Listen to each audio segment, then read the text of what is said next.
Welcome everyone to the sixth and final session of our lecture series, Historic House Museums Respond to Crisis. I am Sheridan Small, the Director of Education at Dumbarton House.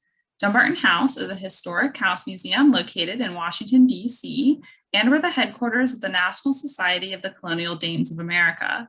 We share stories about life in DC in the early 1800s through the lives of the individuals who lived and worked at the house, as well as we share exhibitions and programs about the challenges and opportunities in historic preservation today.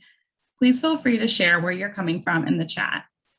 This is our last lecture in a 6-part series funded by the National Trust for Historic Preservation. I do encourage you to watch the other sessions if you have not already, as we have explored new topics and institutions each week as we have learned about how historic house museums have been responding in the last year or so to the urgent needs created by climate change, the COVID-19 pandemic, and calls for racial equity.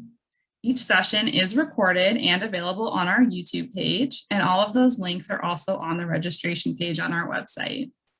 However, by being here during the live presentations, you get to ask all of your questions. So please feel free to put those in the chat throughout the program. Back in July, Catherine Malone France spoke in this series about various projects at the National Trust that were helping to advance justice and equity in the preservation field, as well as help historic sites weather the pandemic. Today, Tiffany Tolbert, Associate Director of the African American Cultural Heritage Action Fund at the National Trust for Historic Preservation, joins us to share updates on the preservation of the childhood home of iconic musician and civil rights activist, Nina Simone. When the house, which had been kept intact thanks to efforts by dedicated community members, went up for sale in 2017, 4 New York City-based African-American artists came together to create an LLC and purchase the home for $95,000. The artists didn't just have an interest in Simone's art.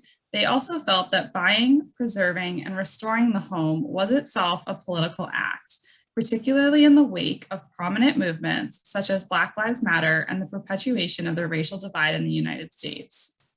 Today, Tiffany will share how the National Trust is working with national and local partners throughout the pandemic, as well as before, to rehabilitate, protect, and develop a community-based reuse plan and stewardship model, which honors the legacy of Nina Simone and preserves the home as a site of inspiration for future generations of artists and activists. Tiffany Tolbert directs high-profile national preservation campaigns associated with African-American cultural heritage, such as the Nina Simone Childhood Home, John and Alice Coltrane Home, and the HBCU Cultural Heritage Stewardship Initiative. Tolbert previously served as director of the Northwest Field Office at Indiana Landmarks from 2006 to 2017. Tolbert is a native of Montgomery, Alabama, and holds a Bachelor of Arts degree from Huntington College in Political Science and History and Master of Historic Preservation from Georgia State University. She has previously worked for the Alabama Historical Commission and the Georgia Historic Preservation Division as African American Programs Assistant. She has also completed consulting work throughout the Southeast, where she completed National Register of Historic Places nominations, state historic marker preparation, and conducted research on the role of women in the civil rights movement. Her preservation expertise includes providing technical assistance to local organizations, preservation planning, historic designation, and rehabilitation. Her research on Rosenwald schools, African-American communities, and the African-American experience in Indiana has been included in multiple publications, such as Reflections, a publication of the Georgia Historic Preservation Division, and Traces, a publication of the Indiana Historical Society. Tolbert currently serves on the board of Indiana Humanities and as chairperson of the Hobart Historic Preservation Commission in Indiana. Thank you for being with us today, Tiffany. And with that, I'll stop sharing my screen so you can start sharing your presentation. Thank you, Sheridan, and good afternoon, everyone, and thank you for attending this session to learn more about the Nina Simone Childhood Home. So I'm going to share my screen. Give me a second. Hopefully everyone is seeing that correctly. Okay, great. Yeah, that looks good. So as Sheridan said, I'm here and I'm going to talk about the Nina Simone Childhood Home. I'm Associate Director of the African American Cultural Heritage Action Fund here at the National Trust. And as Sheridan explained, I do help lead strategic initiatives associated with the fund. For those that aren't familiar, the African American Cultural Heritage Action Fund was created in 2017 in the wake of events in Charlottesville. As a response to the need to tell the full story. So it's a commitment by the National Trust and our executive director of the Action Fund, Brent Leggs, to elevate stories of African American achievement, activism, education, and culture. And it started as a $25 million initiative with a fundraising goal to impact over 100 historic sites associated with African American life in the United States. Since it started in 2017, we've awarded over $7 million in grants to projects across the country to help assist with telling the full story, as well as continue to lead initiatives that, like I'm going to talk about today with the Nina Simone Childhood Home, to develop preservation solution strategies and save these historic places. So I'm going to give an overview of the Nina Simone Childhood Home campaign, and I'm also going to talk about work that's been done to date, next steps that are coming up, and also share about how we have been approaching not only preserving the physical space, but telling the story of Nina Simone, her upbringing in Tryon, North Carolina, and the later impact she would have on the world through her music and activism, and also how we're engaging with the local community and stakeholders in Western North Carolina as we envision a future for the Nina Simone Childhood Home. So as some of you know, most of you know, Nina Simone was born in Wayman in 1933. And her family moved to Tryon in 1929. Tryon is in Western North Carolina in the mountains, very close to the, about an hour south of Asheville, very close to the South Carolina line, or Greenville, South Carolina. The home is located on East Livingston Street, and that's where the family moved. It was not the only home they lived in while they were in Tryon, and her father and mother moved there for economic opportunities. He was an entrepreneur. Her mother was a homemaker as well as a domestic worker, but she was also a minister, a very well-respected CME minister in the Polk County and Western North Carolina area. But this home is where she was thought to have been born in 1933. And by the age of 4, Simone was playing piano. By the age of 7, she was playing the organ. And she did both of those at St. Luke's CME, which is right down the street from the home, during her mother's sermon. So she started accompanying her mother. Tryon is also where she received her first professional piano lessons from a white woman known as Miss Mazzie, who noticed her talent and convinced her mother to let her take lessons. So Nina would travel from this home across town to Miss Mazzie's house and receive professional lessons. And it is in Tryon where she had her first concert at the Lanier Library, which is where one of the more famous stories known of her early life, after her parents were denied being seated in the front row to hear her, she refused to play until they were returned to their seats. So we recognize the significance of this place and her time in Tryon as being the start of all the things she was known for. One, for her musical talent, where she received her first professional education, as well as she started what will become known her activism around civil rights due to her experiences living in Tryon in North Carolina during the early 20th century. I will say we call it her childhood home because while we do have evidence that she was born in the home, because her birth certificate says she was born at home, but it doesn't say physically where she was born. So we say childhood home because we can verify that she did live there during her early ages from 4 to 7. Just to give you some context physically on the house, which you see right here in this image, the church you see there on the left, that is St. Luke's CME. That's not the original church building. It was a wood frame building where she actually played. This building was reconstructed in, I believe, the 1960s. But you can see how close physically it was to the family living. So she would easily, and the family walk down to the church to participate in services. And you can see on the survey map there, it sits at the edge of a cul-de-sac. It is a very densely dense area and neighborhood with homes around it, but it's right located where it always has been.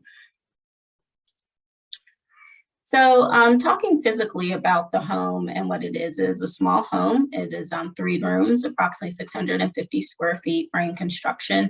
And the image you see on the right is around 2005, and that's how the home looked. It had been covered with later siding, a new metal roof, as well as an addition was built on the back.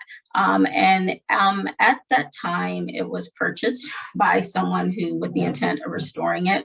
And so he did remove those later additions and materials and taking it back to his original profile, which you could see there in the image at the bottom of the way it appeared in 2018.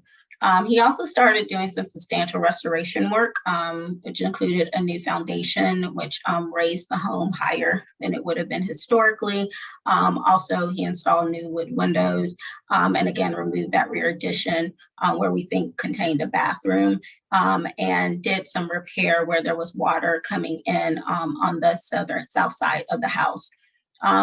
I'm going to talk more about the restoration of this because while the intent was good, it wasn't necessarily the best preservation treatment that he did. So as we look to the rehabilitation of it, a lot of it is more correction from what was done at the time. But in a way, it did not harm the house. It even saved it a bit. But from a preservation standpoint, it wasn't necessarily the correct thing to do. And here you can see an interior image of the house, floor plan. So you're seeing there's 3 interconnected rooms, very simple. And you can see on the interior, it has been stripped down. So you can see the original beadboard, the floors, not really moldings on the doorways. It does not have a bathroom. It does not have water or plumbing. There is evidence that there was electrical in there. You can see some old knob and tube wiring, but right now there aren't any utilities in the home. So as Sheridan shared, how the trust became involved is when the home went up for sale after the individual was no longer able to complete his restoration and rehabilitation plans. The future of the home, it was felt through the community and concern of what would happen to it. And so that reached those artists, which you see on the screen there. Very 4 prominent African-American artists joined together and purchased the property to save it from demolition. Adam Pendleton, Ellen Gallagher, Rasheed Johnson, and Julie Meritu. They then approached the National Trust and asked for assistance in determining the future of the Nina Simone childhood home. They recognized that they were not preservationists, but they knew the story of Nina Simone, her legacy and influence were too important to lose. So subsequently, the National Trust renamed the Nina Simone childhood home a national treasure in June of 2018. I'm going to give a quote from Adam Pendleton about his involvement, as he said about the project at the time. Last year, my fellow artists and I felt an urgent need to rescue Nina Simone's childhood home. A need sprung from a place of political activism as well as civic duty. A figure like Nina Simone, an African-American woman from a small town in North Carolina who became the musical voice of the civil rights movement, is extraordinarily relevant to artists working today. She constantly expressed her commitment to the democratic values our country espouses by demanding that we live up to them. And with those words, that has really guided our approach to how we think about as we envision a future for this home, not only preserving it, but using her legacy, her beliefs to guide future use of the site to make sure that whatever is in this home honors her legacy and inspires future generations. So this campaign was designed around answering the question, what is the future of the Nina Simone childhood home, or what now, Miss Simone? I like that. When the artists approached the trust, they asked us to look at the following issues and develop recommendations for the following. So this campaign is really around these 4 categories that you see on the screen. First, preservation planning and rehabilitation. And we approached that starting very early by completing a conditions assessment of the home to really get an idea on what the issues were, and then plan to build from there, developing a rehabilitation plan both for the exterior and the interior. We also partnered with other programs at the National Trust, such as our Hope Crew hands-on preservation experience, to use some immediate repairs that needed to be done that the conditions assessment reveal to do those repairs, as well as to engage with local trade schools and young adults who worked on the home. And I'll show some images of that in a minute. We also engaged a local architect in Asheville to begin developing the exterior stabilization plan. And that was supported by funding from World Monuments Fund, who is a project partner for the Nina Simone campaign. They also asked us to look at how we could protect the property indefinitely so that it would not be threatened with demolition or neglect again. And so we looked at various preservation tools and determined the best one, and that we resulted on as a preservation easement. So we worked with Preservation North Carolina, the statewide advocacy organization there, who does have an easement program, and they agreed to accept an easement. And so we worked to craft that easement to document the property, and that easement was finalized in last summer, summer of 2020. So the property is permanently protected by that in perpetuity, and we're really excited to have that partnership with Preservation North Carolina. And we're also continuing to work with the Department of Natural and Cultural Resources in North Carolina to list it on the National Register. So that review process is ongoing there. They also asked us to look at, again, what's the future use of it? How can we activate this site so that it's no longer a vacant property again, and it's something that honors the legacy of Nina Simone. So I'm going to get into more of that in a minute and talking about the community engagement and outreach. But we started with a couple of ways. One, because the artist purchased it, they did ask us to look at the feasibility of artists in residency or it being a part of a retreat. So we did do an initial feasibility study with a consultant to look at artists in residency, and that's guided some of the information we've taken into our community engagement and outreach strategy. We also set up to do visioning sessions within the community and stakeholders and partners. And then again, what I'm going to talk about in a second, community engagement and outreach, so that all of this would guide what recommendations we pull together for the future use of the home. And then based on that use, to look at sustainability of that use and developing a stewardship ownership model that supports that use for the property. And so we are in a couple of different areas of phases. The only one that's complete is the preservation protection, but I'm going to talk and update you all on where we are in the 3 other categories. I just want to share quickly from the conditions assessment, what it really revealed was that the house was actually in pretty good condition. It was pretty structurally sound. There was evidence of water infiltration, which you can see in the circle area there on the south side. But due to the work that the former owner did, that infiltration was no longer occurring, but the damage was still there. And I'll show images of that in a minute. So we felt pretty comfortable that we did not have a property that was in danger of falling down or was going to rapidly deteriorate. So our approach in terms of rehabilitation was to focus on the interior, seal the envelope. We decided not to really address the interior of planning because we did not know what the use would be. So we did not want to start doing any rehabilitation or restorative work that might have to be undone. But we felt confident in discussing with the architect and our partners that we could address the exterior. And so the first way we did that was we did have the opportunity, as I said, to partner with our Hope Crew initiative, and we decided to address the condition of the exterior with siding. Some of it, the siding was deteriorated. Some of the siding was not original. Some of it had already been replaced, and the gentleman that purchased it and was working on it, he had salvaged wood siding from a church of the same age that was being demolished, but that wood did not necessarily hold up. So you can see where really you see in this image here, really that side there on the south, there was no siding at all. So the students and the trades students actually, cut, measured, created new siding, pine, and installed it there, working at the house over a couple of weeks. They also scraped and painted and primed there. And this work was supported again by Fund 2 Foundation and contribution by Benjamin Moore for the paint. So it was a pretty great thing to do. And so that's why you see the image of the house as it is today, where it's painted. That was the work of Hope Crew. But you can see the students there. They had a great time working on site, and it was really great to be there, really seeing them learn, take charge, working under the preservation trades person, but they were ready to go. They would arrive on site and they just, took it and did it. So it was a great learning tool for them. And you can see them there. It's pretty cool. They're great.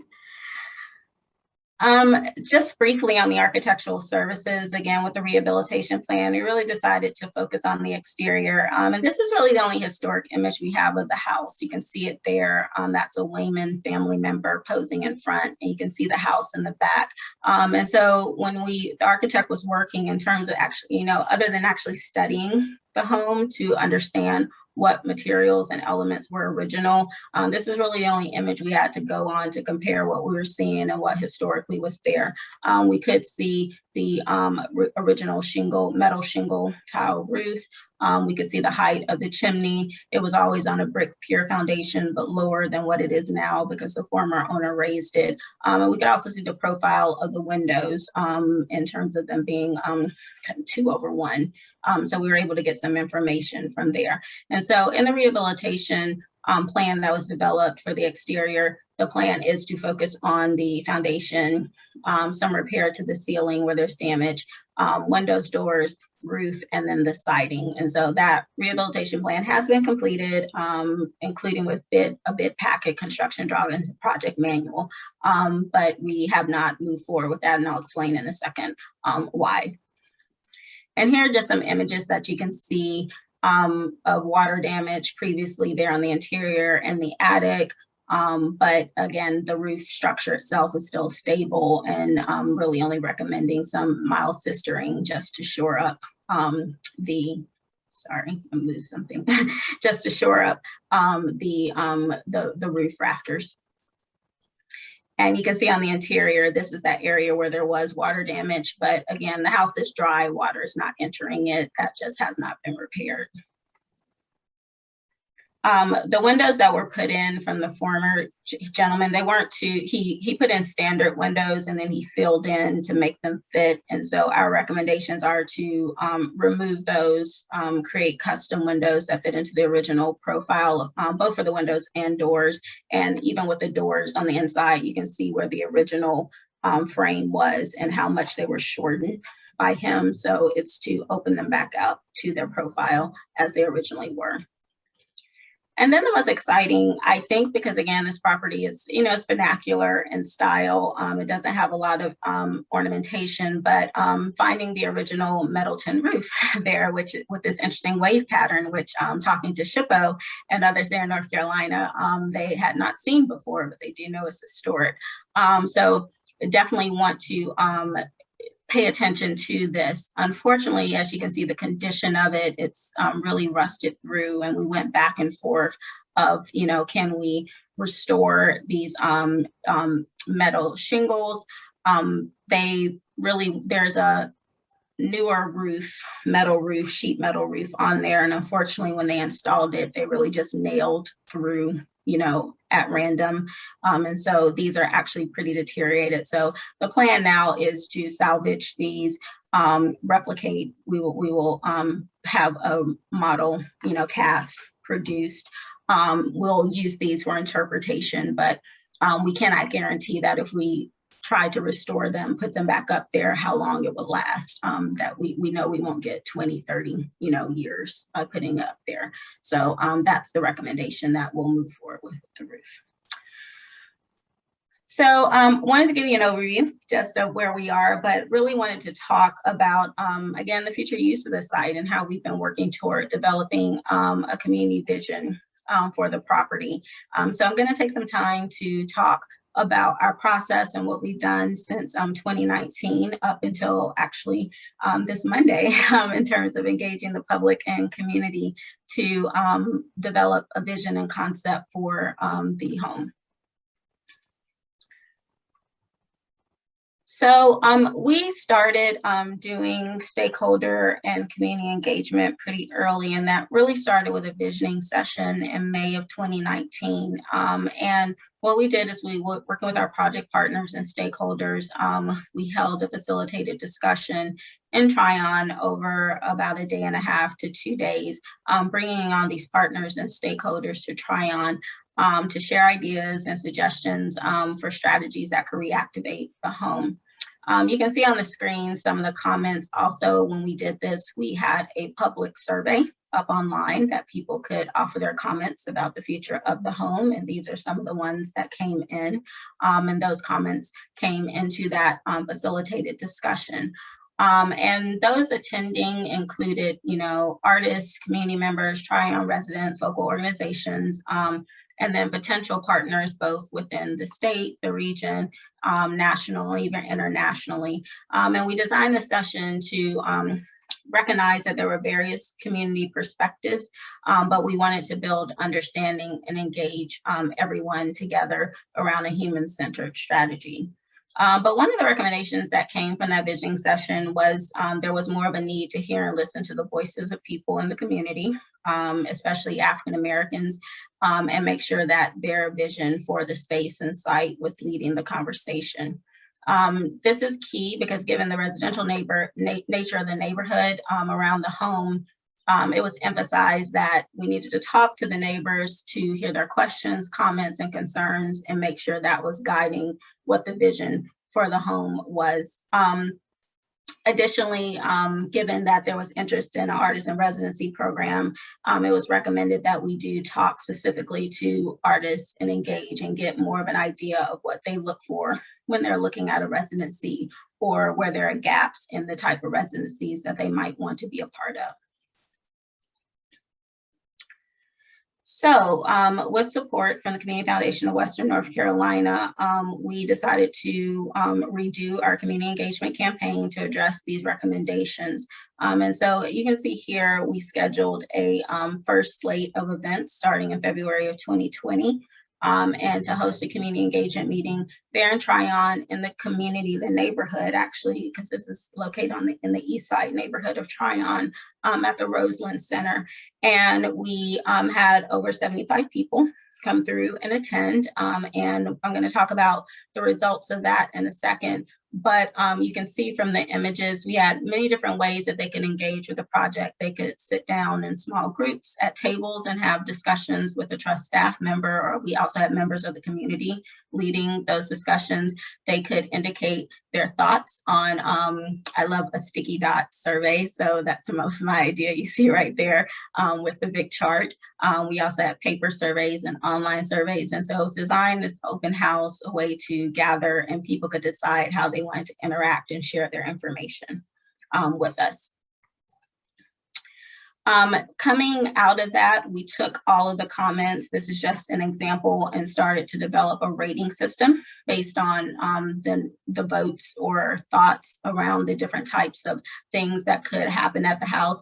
And as you can see, I mean, there really wasn't anything that was very low other than people definitely did not want the house to not be open to the public. They didn't want to see it just go back to a private residence. They thought it should be something for everyone that could interact with. And so the one thing coming out of that was that we stopped really throwing that out as an option, that we could just restore it, let it be a private residence, or have someone just as a caretaker there, because that's really not what the community wanted. So we dropped that and then focused on these other ideas that started to rank pretty high and wanted to drill down into those more. And that was the plan going into the additional in-person sessions, was to then take these ideas, put it in front of small groups, have discussions, and so on and so forth until you get to really something very specific. Here is you can see some of the concerns that came out that we heard from the public there in regard to what they wanted us to consider and what should be considered. You can see like how will the neighbors be impacted. They thought there needed to be more conversation around that. And that really comes around to parking, noise, traffic. If you haven't been to Tryon, it's a very beautiful town. It's small, it's hilly. And so streets that look like they're only one way, they're actually two way. And so if you have a lot of people trying to come up to the house at one time, it would be very difficult and definitely would cause a burden for the neighbors. They like the idea of it being just a piece of art, in the community. So there were a lot of just random comments there that people shared. You can see here, again, we really wanted to track that we were reaching people that really were close to the house, that they weren't, out in other parts of the state or the world or the country. And so we started to measure that. And you can see here as we were tracking those that attended the session, the majority live very near the house. So we thought that's good, that we're going in the right direction. We're meeting those people. They know what we're doing, and they're very supportive of being a part of this and don't feel like they're being excluded. So I just wanted to show that to demonstrate, our intentionality of making sure we were reaching that audience. So before, that was our intent to continue with the in-person sessions, but that was in February 2020, and like the week before the next session, everything really shut down with COVID, so we had to cancel the rest of the in-person sessions. So before I continue, I want to talk about how we responded to the onset of COVID and the restrictions that were put in place in terms of that prevented in-person meetings. So COVID did impact the project in two ways over the course of last year. First, our plans were to complete the exterior rehabilitation of the home. We had a very successful crowdfunding campaign and raised the dollars to be able to do that work. But because of COVID restrictions on travel, both within the trust as well as out of respect for local regulations in North Carolina, we decided to hold off on that until things opened up. So we weren't able to continue physically working on the home last year. The other is that, again, our ability to do our community engagement strategy, which really was dependent on face-to-face conversations, in-person meetings just could not occur. But we did not want to lose momentum on the project. And this was for a couple of projects at the trust. It wasn't just Nina Simone that were in the engagement phase. So we took a few months with a team here at the trust, and we began to explore ways that we can continue to reach out and do this engagement, but doing it virtually. So what you see on the screen is actually a table that's part of a virtual engagement toolkit that we developed, which really would serve as a guide for those that are looking to continue to do engagement virtually. Things to consider. It does include guiding principles, as well as things to focus on in terms of how to connect, invite people, how to work with partners, which is critical, as well as how to assess the type of technology based on the context geographically where you're trying to achieve, as well as the demographic that you're working with. And so I think Sheridan is going to share the link. This is article, and this toolkit is available on our Preservation Leadership Forum website. And so I really do think it's a great tool. And so once we developed this, it was like, okay, how do we test this? And luckily, Nina Simone became the test. So it was like, how can we do these sessions and use some of these and see how it works? And that's exactly what we did. We took our community engagement virtual over the course of the latter half of last year. So as I said, after completing the toolkit, we focused on continuing our engagement and outreach. However, we did recognize that COVID brought other concerns for the people that we wanted to reach, that it impacted people in many ways. And so we also took some time to talk with our local partners about how and when we should reach back out and ask people to participate, because we did not want to be insensitive to anything they were dealing with. And so we came to an idea of, this is the best way to do it. This is the time we think it will be okay. And we got that go ahead from our local partners there in Tryon. So building on their recommendations, we offered virtual community engagement sessions over Zoom starting in the fall of last year. We also offered other ways of connecting, so that we offered people conference calls, like if they did not have internet access, as well as the ability to have one-on-one conversations if they weren't comfortable in small group settings. But most of them preferred Zoom. They enjoyed coming together in small group sessions with Zoom. And we limited each Zoom session to no more than 10 people, and that did include 2 trust staff people, because we wanted people to feel comfortable and everyone to have a chance to speak. And so the purpose of these sessions was to build on the survey findings and to gather more information, again, about the different perspectives on ways to reactivate the Nina Simone childhood home.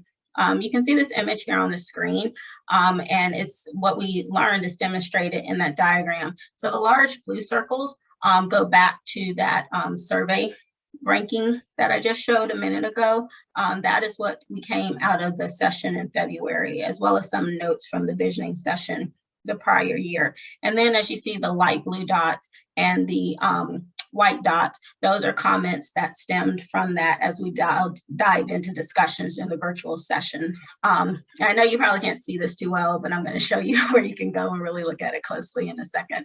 But that's how we started mapping out our discussions around these ideas and started drilling down. I want to go back to the point of this is, again, making sure that the project is rooted in the community. We knew that should be a priority. So even with setting up the Zoom meetings, we categorized them to make sure we were meeting all levels of engagement with these properties, where there was neighbors, where there was community organizations, artists, stakeholders, regional entities, and we wanted to make sure that we hit all levels of that. We conducted special sessions with Black female artists, and it was just those artists, which was amazing to really talk about the artist in residency perspective as well. And so I would say the benefit with the virtual was that we were able to really assess where we were lacking. If we felt one session we weren't meeting who we need to, we had the opportunity to kind of go back and look at how we can reach out and invite and encourage, versus in person, where there's a lot of, prep in doing that, and you kind of come in and it's hit or miss. But with doing the virtual, you do have more of an opportunity to set a new one up if you need to really quickly without a lot of prep. So that was a benefit. So what is the vision for Nina Simone's childhood home? This week, we launched an online report on the community engagement results, and that report features the concepts of rehabilitation and use of the home and site developed from the community engagement sessions, both in person and virtual, as well as the survey results that we've been conducting throughout. To help complete the report, we engaged Nelson Birdwolf's landscape architects to create conceptual renderings illustrating the concepts. And also want to mention that this project was supported with funding from the Community Foundation of Western North Carolina.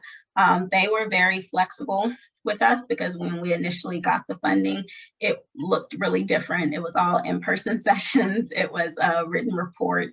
And we went back to them when COVID hit and said, can we shift this to virtual? Can we shift this to an online report out? And they actually loved that and were very supportive of us doing it that way in response to COVID. So that is what we launched today. And Sheridan's going to share that link as well.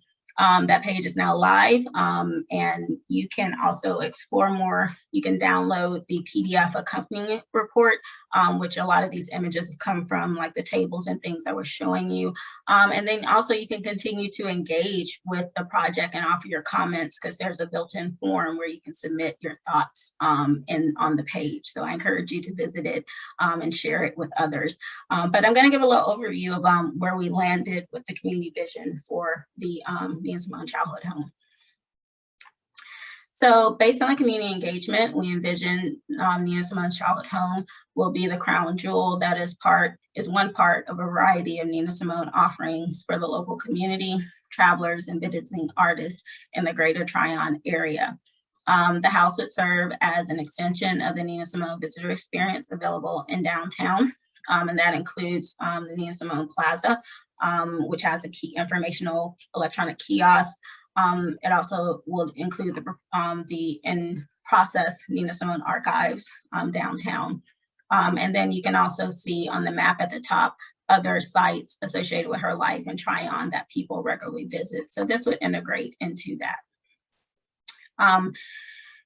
There will be regular scheduled small group tours offered at the house through the year to meet demand, and furnishing exhibits in the house would be kept to a bare minimum to accommodate a variety of different uses throughout the year. We would also call for interpretive signage to be outside the home, which would identify it and begin to tell the story, and then have an audio tour available so visitors who come to the home at times that's not open would still be able to hear about Nina Simone's story and her music. If there are artist in residency programs hosted at the house, it would be targeted for Black or diverse women artists. A lot of what we heard is that there are not a lot of artists in residencies that are targeted to minority, people of color artists, and there's a need for that. Also with ones that are women focused that can accommodate women who are mothers, that are children, that are married. We heard that a lot of artists, they turn down residencies because it just does not work for their lifestyle and they can't, take advantage of that opportunity. So we see that there's a gap there that this site, if it's part of a residency, could fill. Again, and to promote community engagement, we would ask the artists to, integrate into community by, whether it's a concert, and this is not just visual artists, this could be musicians, but to do a concert, a lecture, a workshop, or working with youth and children in the area. In addition to this vision, there are several options around how Nina Simone's childhood home could be rehabilitated, and that includes the development of additional support facilities. And you can see that on the diagram there of the potential for using the space, which is not a lot, but there's some things we could do to make it more accessible. So in the report, you'll see two concepts, two visions for it. And this vision number one is a quote that actually came from one of our sessions, which is keep it authentic. We'll really drill down into the preservation treatment for the home. And so this speaks to restoring the Nina Simone childhood home and keeping it without the addition of modern amenities. It will provide an opportunity to preserve the beauty of the home space that was experienced by Nina and her family.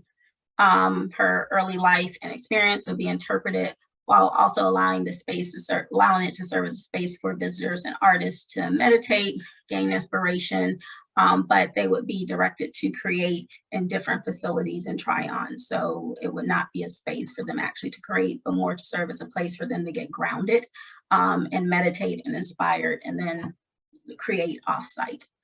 Those offsite facilities could be across the street where there's available property or, away at another place in the neighborhood or even in downtown Tryon, which is less than a mile away. But again, this concept, it would be used mainly as an interpreted site and a place for inspiration, but available again to artists for them to be inspired. It would not have, again, the modern amenities, so that would not be a bathroom, that would not be plumbing, water. It would have electricity, but it wouldn't be a place where someone could live or stay. And again, for this, the preservation treatment would be keeping as close to its original appearance from the time Nina and her family lived there. And all the original materials and details would be restored or replicated if needed, in line with the rehabilitation plan. One more. And then concept vision two, community vision number two is create a and instead of an either or. So this is building on that and saying that it doesn't just have to be one thing, that we can expand into more of a rehabilitation that accommodates modern amenities, but also provides an opportunity for the home to serve as a community anchor that will ground both visitors and artists, while allowing the home and the site to expand to be inclusive, accessible, and also meet the requirements of an artist residency if it's there. Visitors and guests at the home would be comfortable and able to fully utilize the house and site year-round.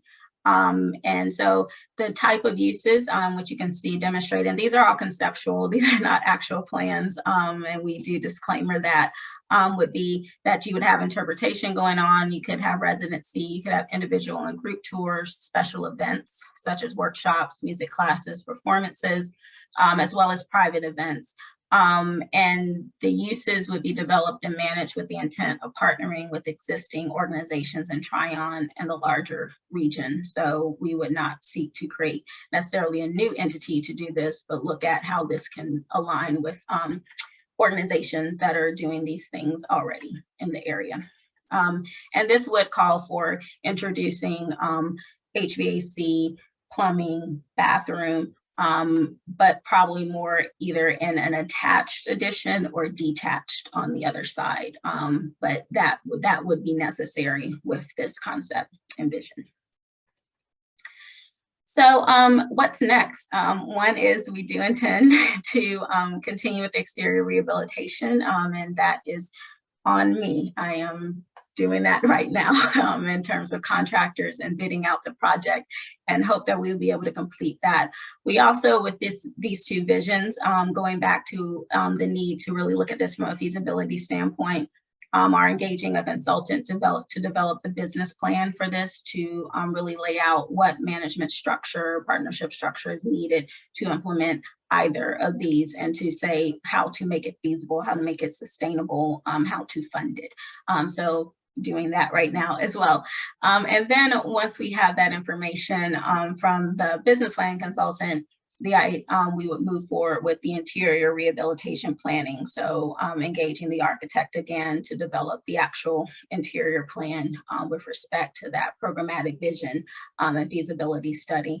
And then also plan for the landscape and site itself. So addressing accessibility, parking as it will, grade of the land of the site and the yard as well. So those are the things that will be occurring through the rest of this year. And we do intend, once that is complete, to go ahead and also implement all of that and complete the rehab of the project. But I don't have a timeline on that. I have to get these 4 things done first. But that is where the project is right now. So I am going to stop and see if we have any questions or discussion. I do have my information here if anyone has any questions about the Nina Simone Childhood Home or any of the other projects that we work on. As Sheridan said, I also manage our John and Alice Coltrane Home project on Long Island in New York, as well as our HBCU Cultural Heritage Stewardship Initiative, which we will be opening up that grant program again in October, which is really exciting. And there are many other things that the Action Fund is working on. So I invite you to go to savingplaces.org and visit the Action Fund page and learn about all of our grants that we've given this year and years prior, as well as other initiatives that are currently going on with the Action Fund. So thank you. And if there are any questions, but I'll turn it back over to Sheridan. Thank you so much, Tiffany. That presentation was so interesting to, see the project kind of from the beginning to now. You guys have accomplished so much. It must be really exciting to see all of that growth, especially for the community, who has been there with the home from the beginning, and to see this all coming together. So we do have time for questions. So if you have any, please put those in the chat. I will brainstorm some, but we definitely want to hear from you guys and what you're interested in. So feel free to pop some in there. So my first question is about the unique position that the site is in, and that from the very beginning, preservation of the home in involvement with the National Trust began with these community partnerships. They were there from the beginning. So in your experience, how does that process feel different than it might feel at a site that has perhaps served as a museum for a really long time without engaging the community effectively, that is then trying to start that process? Yeah, so this is unique, and I think it's actually was a benefit for Nina Simone. It was really like, okay, trust, come in and do this. You had a lot of flexibility. And I compared that to, at the time, because we launched the Coltrane Home National Treasure around the same time as Nina Simone. And I said it was very different. With that property, we had a, entity that owned the home, a not-for-profit that had been working on this. So it was more us guiding them versus just coming in and doing it. And so it's I wouldn't say it's difficult, but there has to be open communication about what the role is, both of, if it's a museum that already exists, a site that's already managed, very clear who's in the driver's seat or how are you working together? And I think a lot of times that conversation doesn't happen. And so when I approach a property, even if someone reaches out to us for assistance, I want to be, really clear on their expectations of what they want the trust to do, and how they want to work with the National Trust.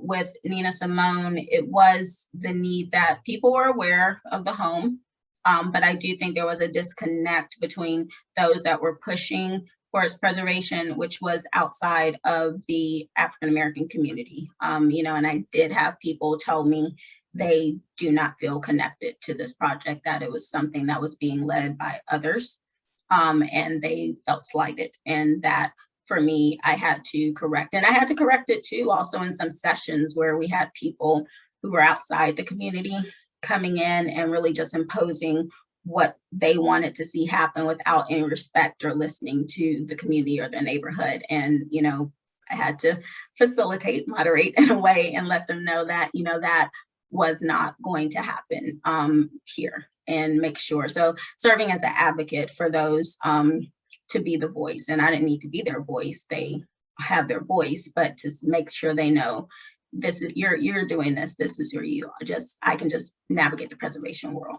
So I would say very clearly having that communication, having that understanding, and it doesn't help. I mean, I would say we stepped back.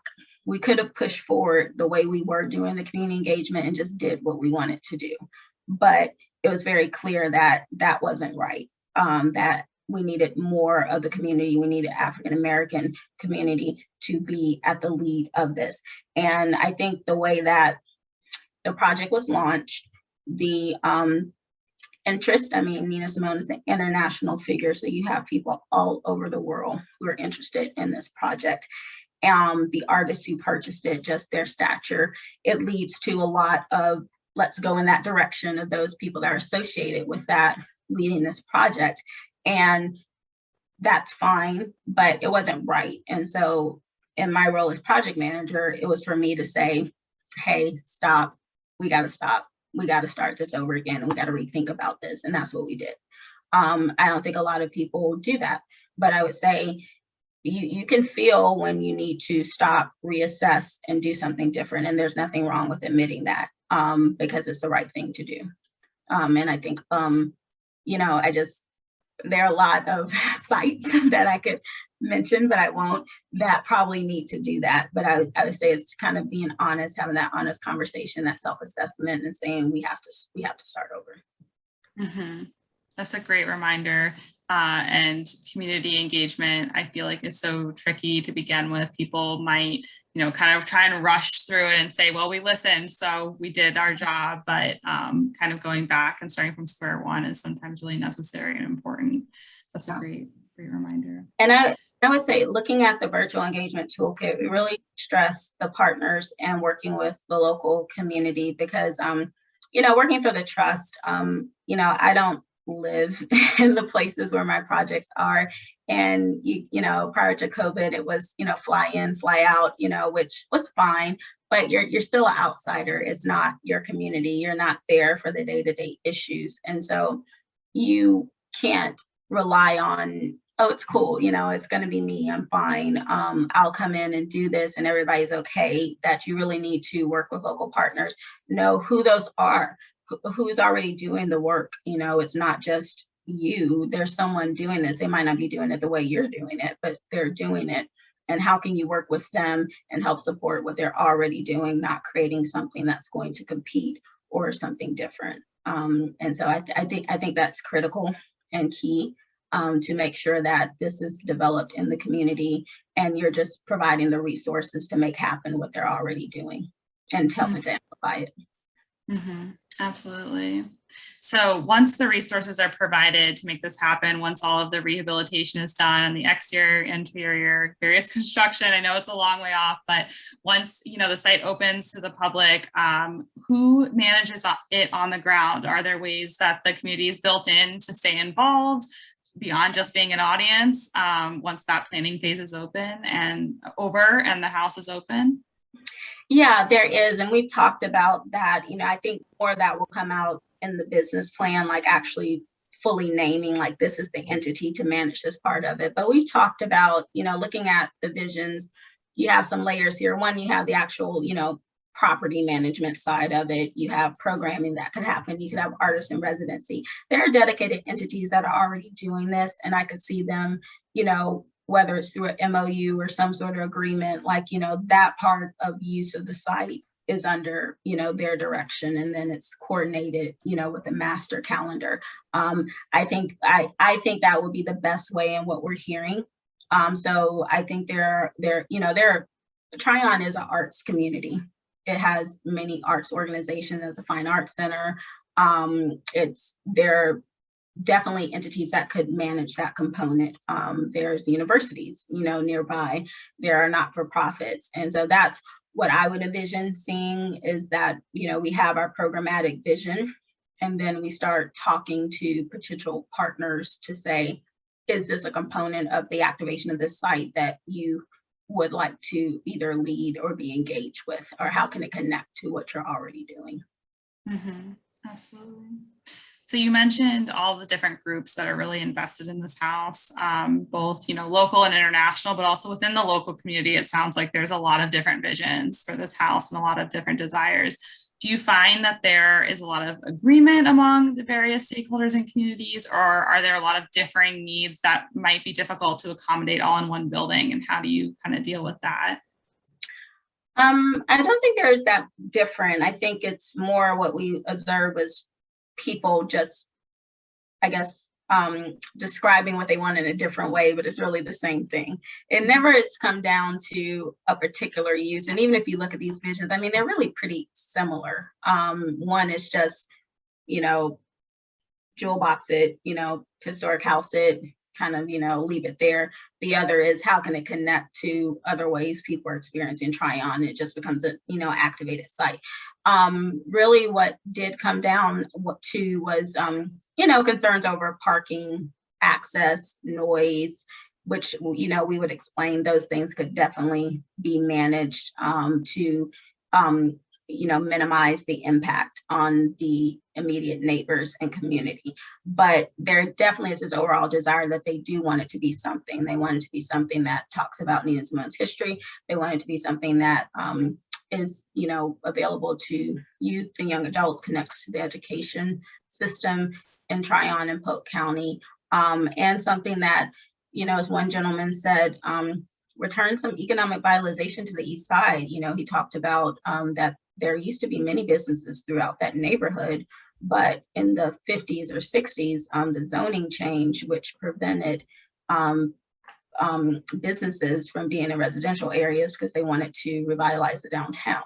And so a lot of the local businesses, African-American owned, were closed because the zoning wouldn't allow them to operate. So you have the opportunity here to create, a landmark, something that's attracting people to the East Side and giving it an identity there. So, so there are ways to do that. And it was great, sitting at a table with him and hearing that in Tryon, because I didn't know. So I would say there's not a lot of discord between what it can be. It's more of explaining that the same thing that you want is the same thing that you want, you're just saying it in different ways. Absolutely. I'm so glad that you brought up economic revitalization. That was one of my questions about how the museum might draw new audiences to places that could benefit from more like consumer traffic. And I'm just really interested in that whole concept of how historic preservation can be a really economically important force in an area. I think that people tend not to think of that so much when they think of like history. They don't think of like economics and businesses and city revenue, but that is a really important factor for sure. It definitely is. And it's a draw. I mean, I've been, to the house many times, and it's maybe 2 times. Every time I've been there and I'm just there doing whatever, meeting with someone just drives up, where they like heard Nina Simone from Tryon, and they, Googled and they decided to come down. They're like, well, we were just in Asheville visiting family, so we decided to drive down, or we were in South Carolina. And I'm like, well, it's not open, but I'll show them around the house and I'll talk to them about it. And so there's a built-in audience that's already interacting with the site, with it being in its current condition, non-interpreted space. And then also Tryon itself does have a built-in tourist economy as well. And so I think when you look at the report, if you download the PDF, you'll see maps showing the larger regional structure, as well as in North Carolina, of that. This is just something that's going to just easily integrate already into heritage tourism, economic development strategy that's already happening in North Carolina. But we are giving some identity to a very significant person from North Carolina. We're giving identity to the African American community. We're elevating that story of that experience of African Americans in Western North Carolina and Southern Appalachia. And we're creating something new in terms of what people will learn as they're already coming into North Carolina, Western North Carolina. Absolutely. And it's really exciting that you're creating something new in kind of a new way, right? Like people expect to learn about history in a historic house museum in one way, but I think they're going to encounter something new here. I was listening to another interview you did about the site and how you said there's a lot you can do outside the velvet rope model of historic house museums. And I think that this project is just so exciting. And I think we can all learn a lot from it. Yes, and I definitely say, we don't refer to this as creating a house museum. I would just say it's a historic site where there will be interpretation. But there's more opportunity also for programming, and programming also has already happened at this house. I mean, we did the launch of the Treasure on the Porch, with music. We recorded a concert. If you go to our page, we partner with the Come Here North Carolina campaign last year, year before last, 2020. Year before last, with Vanessa Ferguson, who is a North Carolina native who's on The Voice, and she recorded a special in the house with the Come Here North Carolina campaign. And you can view that on our website as well. And I did not know, I knew they wanted to record and we set it up, but I thought it was going to be in the yard. And when they got to the house, they were like, no, we want to do it in the house. And I was just like, yeah, there's no electricity. There's nothing here. And also, this was not just like a steel camera. This was like 3 moving cameras, photographers, of 4 or 5 piece band, like upright bass, drums, and then her with the mic and everything. And I was like, I don't know, but they got in there, they had a generator, they set everything up. And if I had not been standing on the porch, as you can see right there, like looking in the door and seeing, 15, 20 people and all this equipment in this house, I would not think it could handle that type of use. But I was just like, this works. Like, wow, this could be a performance space for someone to record or create. Like, this is not as fragile as people think. And so, and people still want to get in the space, even in its current condition, they want to be there. And so by enacting these concepts and these visions, I think it will just create more of an environment for that in a more managed way that people can interact and integrate with the site. And, again, beyond the velvet rope, there is no velvet rope. This is a site where people can definitely connect and be. That's awesome. I will definitely be keeping my eye on the project, and I'm looking forward to seeing all the exciting things that happen there and hopefully visiting in person sometime. Yes, you're always welcome. And even if I'm not there, if you're just going to try on, you want to see it, we can definitely have it open to have someone there. So just email me. We do that all the time, but hopefully we'll be able to announce the start of the rehabilitation work in the next few months. And again, moving forward with the rest of the planning. So follow, again, go to the Nina Simone page to follow for updates. And again, if anyone has any questions, I'm more than happy for you to reach out to me. Thank you so much, Tiffany. And thank you everyone who tuned in for this and all of our other sessions. As I said, the recordings are available on YouTube as well as on our registration page. So you can feel free to share those with anyone who might want to watch them or rewatch them for notes. I'll also put all the links in that YouTube page so you won't lose these resources. Thank you again. And if before you leave, if you want to quickly click the last link I stuck in there to fill out our quick survey about this series. Even if you've taken the survey before, you can take it again because we like to gather data for each presentation. So click on that quickly and then enjoy the rest of your day and have a wonderful holiday weekend. Bye-bye.